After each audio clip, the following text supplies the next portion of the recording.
Hello, this is Patrick at OneCNC West, and what we're going to do in this training video is start to take a look at how we can create parts using OneCNC geometry. Now, you might be receiving your part data via something like an IGES file or a DXF file, but in this example, I want to show you how you can easily create geometry right within OneCNC. Now, you might have something like a blueprint or a Mylar that you take your information from. In my example, I'm just using a layer called print box that I created, and this is my blueprint. Alright, and I can easily come down here and turn that blueprint on and off. Of course, you don't have to do this. This is just for training purposes so we can make sure that the geometry we create is right on track. Now, a tip I'd like to point out is that when you're creating your parts, you want to see if you have fillets or chamfers. If you do have fillets and chamfers, you might want to save those for later on or even at the very end, because OneCNC has some very nice tools for easily creating fillets and chamfers, and I'll demonstrate that.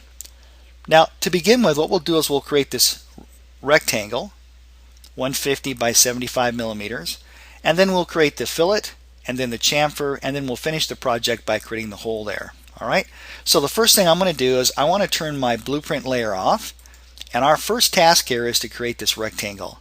So we're going to head over to the main toolbar, we'll select line.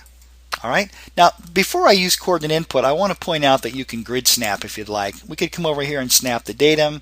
I could come over to X of 150 and left click down to a value over here to X0, back up to the datum, and when I'm finished I can right hand mouse click. Alright, so if you'd like to do that, by all means you can.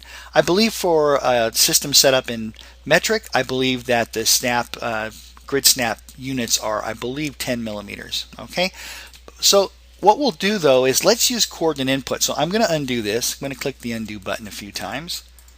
Alright, let's go back to our line tool, and now let's use coordinates. Now I want my line to start at X0, Y0. And sure, I can snap the datum, but over here we're just going to use the values here, the X, Y, Z0, and just click OK to that. Okay. Now once we've done that, now we want to come over to X of 150. So I'll type in 150. That looks good, so I'll click OK. Now we want to come down to Y minus 75. That looks good, so we'll click OK.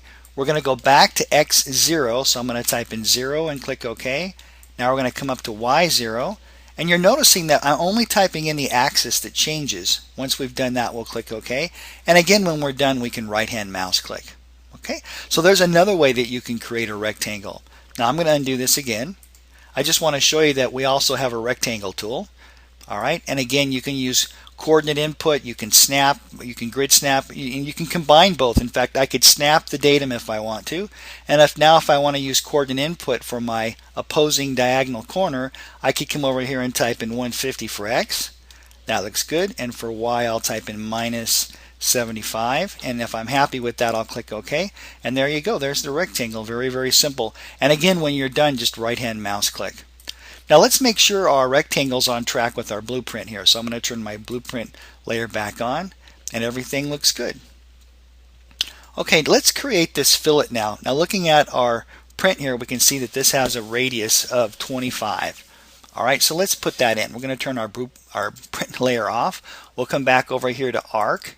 Alright, now here's our fillet command. Now because I have limited screen capture area, you're just seeing icons for the arc options, but if I expand this a little bit, your system's going to look like this, where you get the icon and a brief description over here. Alright, but the main point now is we want to select the fillet command, which is right here, and down here where it says fillet radius, I'm going to type in 25. And now it's just up to us just to select both lines to put that fillet in, and it doesn't matter which one you select first. I'm just going to left click here. I'm going to come down and left click here as well. And then again, when we're done, we'll just right hand mouse click, and that looks great. Let's bring our print box layer back on, and everything's lining up nicely. Let's create this chamfer now.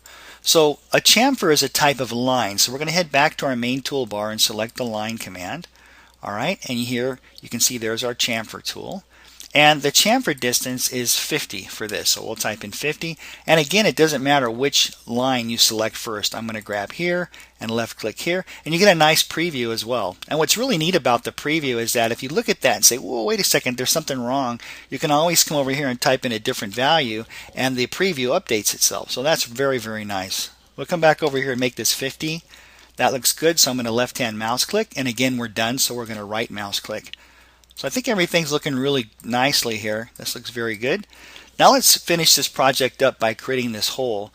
This looks like this has a diameter of 12 millimeters. Alright, so let's turn this off. We're going to go back to our main toolbar. We'll select our circle tools. We're going to grab this first option here, and this has a diameter of, I believe it was 12.